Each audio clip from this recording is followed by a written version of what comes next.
The two recent crashes of a new Boeing jet have drawn attention to a topic at once polarizing and boring: regulations.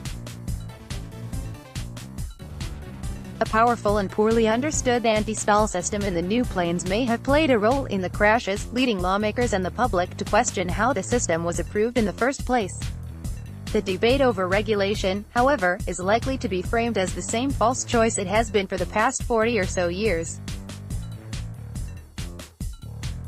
Republicans will argue that regulations are bad for business and growth, while Democrats will essentially cede that point, arguing that rules are nonetheless necessary for health and safety. But in fact, the Boeing episode is a reminder that effective regulation is often good for business. A system in the Boeing 737 MAX 8 is programmed to tip the nose of the plane down to avert a stall. The pilots of the crashed planes seem to have been unable to override it. A Seattle Times investigation found that regulators, under time pressure to help Boeing compete with a new model from European rival Airbus, delegated review of the new system to Boeing itself. It was part of a larger FAA policy of delegating much day-to-day regulatory work to the company, a policy that has come under intense scrutiny since the crash. Boeing engineers, doing safety analysis on the FAA's behalf, understated the system's potential hazards, and pilot groups say that, until the first crash, they didn't even know about the update. The notion of sharing the work of inspecting and clearing planes with the company isn't absurd. As Vox's Matthew Iglesias pointed out, Boeing has a strong profit incentive to maintain a perfect safety record. But few people, or large organizations, act in perfect accordance with incentives, especially when short-term profits are pitted against long-term, hypothetical losses. That's why the U.S. has reams of rules about plane safety, which in turn is a big reason flying has become much safer in recent decades. How long can a pilot fly before they're required to rest? There's a rule for that. And one for how the cockpit is lit, and one for who's authorized to inspect the propeller, and on and on. We don't hear about them very often because the system tends to work. In the week since the crash, Boeing's stock had lost about $40 billion in value. Going forward, the company may have to reimburse airlines that are having to cancel flights while the planes remain grounded, and will probably face lawsuits from the families of crash victims. And there are the 4,600 MAX 8 planes yet to be delivered, all of which will stay on the ground until the company has fixed the issue and they are cleared to fly again. And then there's the question of whether airlines will keep lining up to buy the now infamous plane.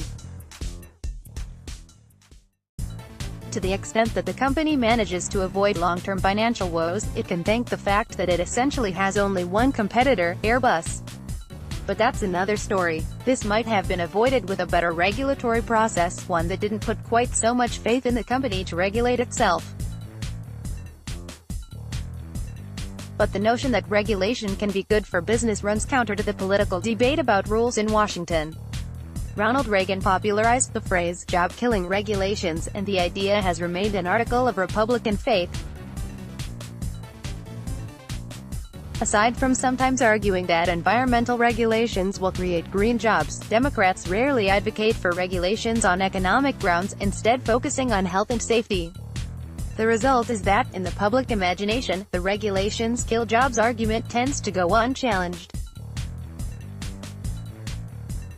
There isn't much evidence to suggest that regulations are a net drag on the economy. When economists at the University of Pennsylvania and George Washington University edited a collection of the research on how regulations affect jobs, they found that regulation has little impact either way.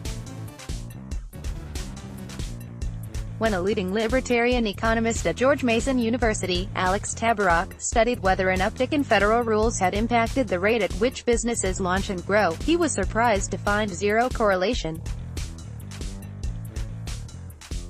Boeing is far from the only example of good regulations being good for business, or regulatory lapses being bad. Startups that make new technologies, like drones, need rules to clarify how they can test and sell their products without opening themselves up to lawsuits. The FAA took a long time to put rules in place for drones, and as a result, companies that make them started testing in countries that already had clear rules. Companies trying to grow meat from cow and pig cells in labs will need regulations to sell their slaughter-free chicken nuggets and chorizo, and for the public to trust their products. Cryptocurrency and blockchain startups are asking the U.S. government for clear regulations, and some American companies have set up shop in Europe in the meantime. Sometimes, regulations foster a whole new industries. A provision in the Dodd-Frank financial reform bill forced banks to allow people to easily share their bank account data. From that change emerged a whole crop of startups and apps that use the newly shareable data to help people manage their money. There are renewed attention on airplane safety, and to what extent Boeing should be able to regulate itself, is a good thing. Last Wednesday, Congress hauled in Daniel L. Will, the acting head of the FAA, asking him why he waited to ground the planes and how the new software was approved. But the economic growth versus safety narrative has a half-century's worth of inertia behind it. It's going to take more than Boeing's stock having a bad week to rewrite it.